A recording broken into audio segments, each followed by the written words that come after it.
Start.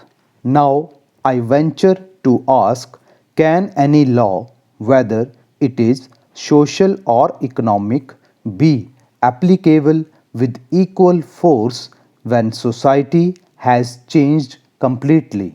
Stop. Let us take the India of 1,000 or 2,000 years ago. Stop.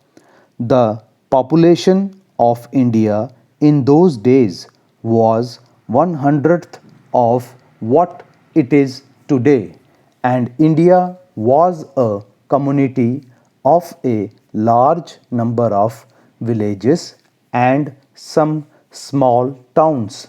Stop. Modern conditions are entirely different. Stop.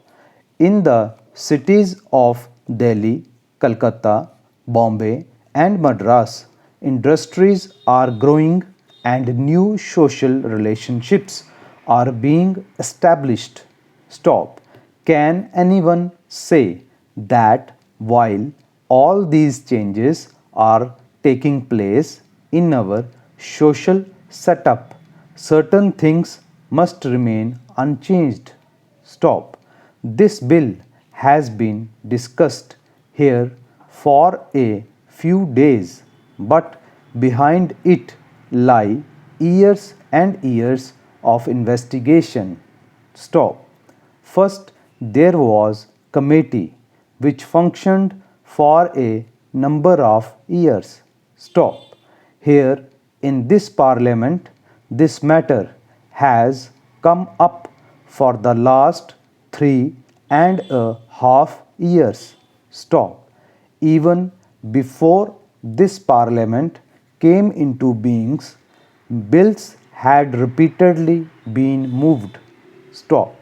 No subject, I take it, has been so much before the public and discussed so much as this particular subject of the reform of the Hindu law in regard to personal relationships.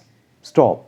It was right that there should have been so much opportunity given for public consideration because it is an important measure. Stop. Para. This morning, a fact came to my notice that in the small state of Saurashtra, one of our smallest states, one of our socially advanced states, if I may say so, there is on an average one suicide a day among the women because of maladjustments in human relationships. Stop. The figure was over 300 in a year. Stop.